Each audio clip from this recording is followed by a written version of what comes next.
An English Heritage, Chapter 3, Part 2, Heart-Shaped Leaves. "Haven't I seen you before?" the large girl said, turning to look at Kip. "You look like a boy who's been up to no good." Kip blushed and lowered his eyes. "You have seen me before," Kip said, fiddling with his watch strap. "You stood talking to me last night at the party." "I thought it was you," she said, moving closer to Kip. "Yes, of course. Kip, isn't it? It was dark and I was wearing my glasses, but there's no mistaking your sweet face." "Move over, guys," said Brian excitedly, "and Sorry, we don't know your name." "It's Cindy." "Let Cindy sit down," Brian said, moving his chair to the left. Jamie also moved over, pulling out the chair next to him. "Oh, you've half-trained him already, Cindy," said Brian. Cindy opened her cardigan and revealed her T-shirt. It had the word sodomy written on it. Poppy thought she looked the type of girl who hated her parents. "Hi, I'm Poppy, and I do love your T-shirt." "It's nice to see some clean-shaven boys for a change. You know, I can't stand beards. It's funny you mentioning my T-shirt. Found it today. It was left outside my door over in my hostel. What are you all studying?" "I'm drama," said Kip. "This is Jamie. He's environmental studies, and so is Brian." "What do you mean funny?" "It was left outside with a card," Cindy explained. "It's a screen print. It's well done. I guess someone at the college must have made it for me. It is my size." Cindy, Kip thought, was, in the light bright of day, on the ugly side of grotesque. She had the most disagreeable face which would alarm the scariest of criminals, daring an attempt to mug her. She had wiry bleached blonde hair parted down the middle, showing her scalp. She had thick black eyebrows, red puffy cheeks and sickly cherry-painted lips, which made her look similar to one of those scary puppet dolls his brother used to play with. Brian wouldn't have agreed at all with Kip's character assassination of Cindy. What Brian saw was a girl full of character.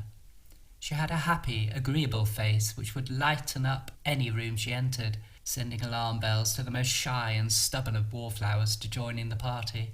She had rock-chick blonde hair which suggested she could play a mean guitar. She had strong and prominent black eyebrows, rosy cheeks and tasty cherry-toned lips, reminding you of one of those Hollywood film icons of the 1930s. And wow, did she know how to dress. "Who's it from then?" asked Sarah. "The T-shirt." "Well, I don't know," she replied, smiling at Brian. "You said there was a card," Poppy said, finding the idea of a new mystery unfolding intriguing. "Yes," said Cindy. "It said, 'I know it will fit you. Wear it with pride.'"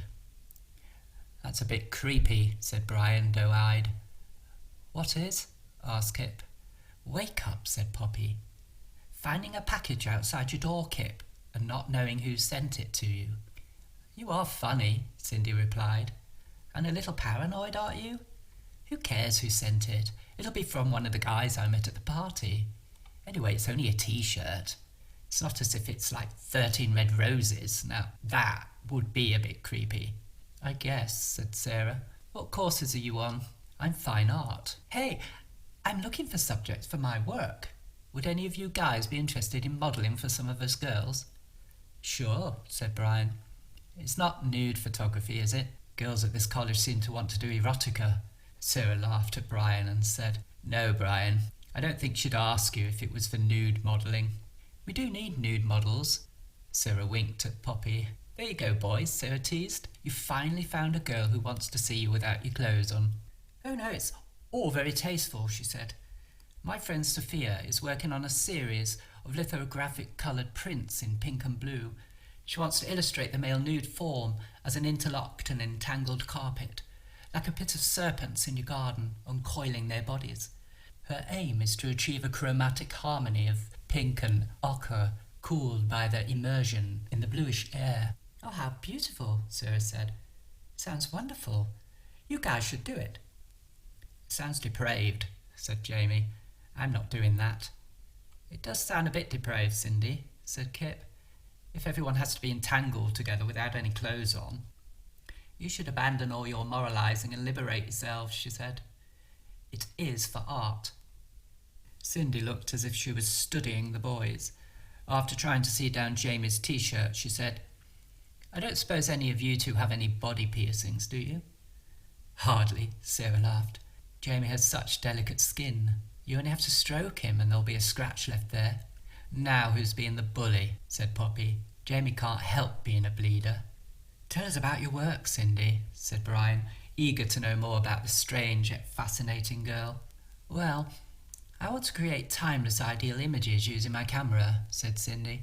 The photographs I want to take aren't going to be realistic portraits, mere symbolic images of what I consider important to my subjects' social standing and contribution to the places in which they inhabit.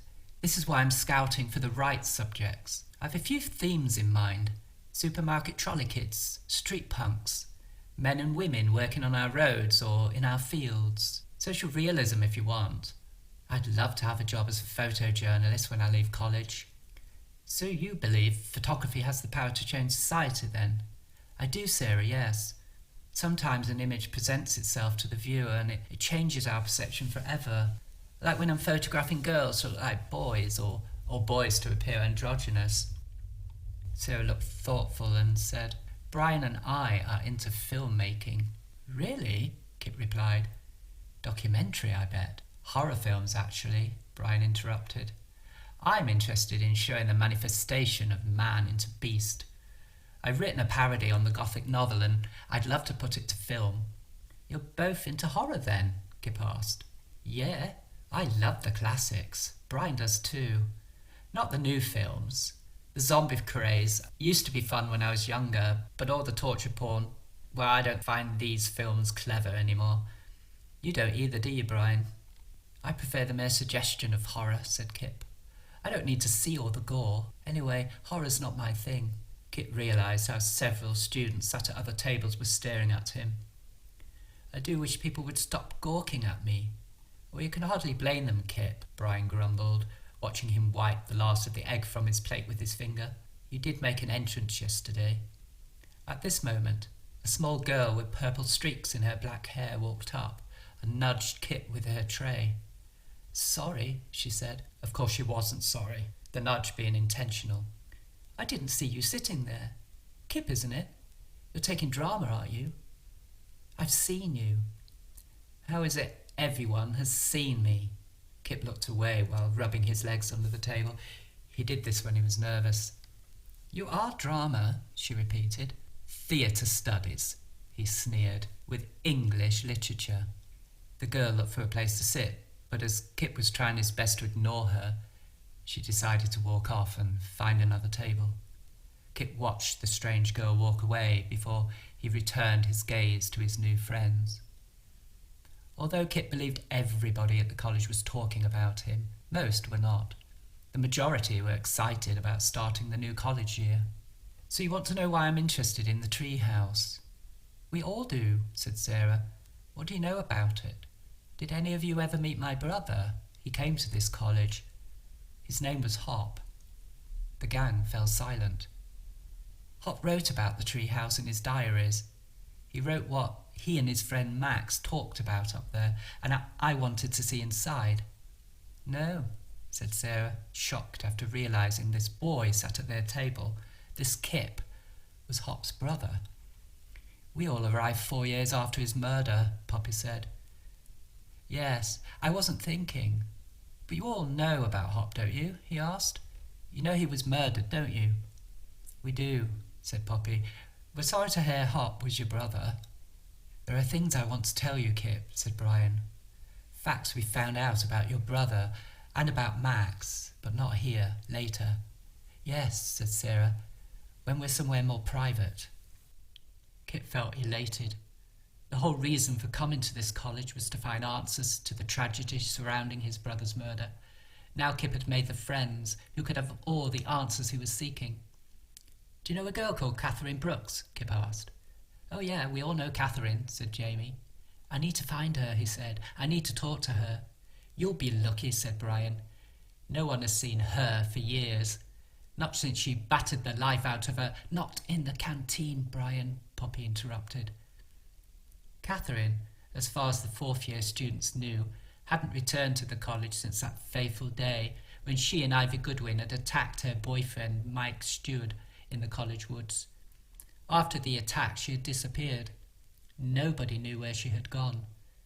2 years had passed, and the students had more or less given up on their own dread that the girl would return, out to take her revenge on those students that had informed on her to the police, and knowing Catherine's nature, she would carry out her plans to the full. One quality about Catherine Brooks, if it could be defined as a quality, was how she had the most enduring patience. She relished in the enjoyment of biding her time.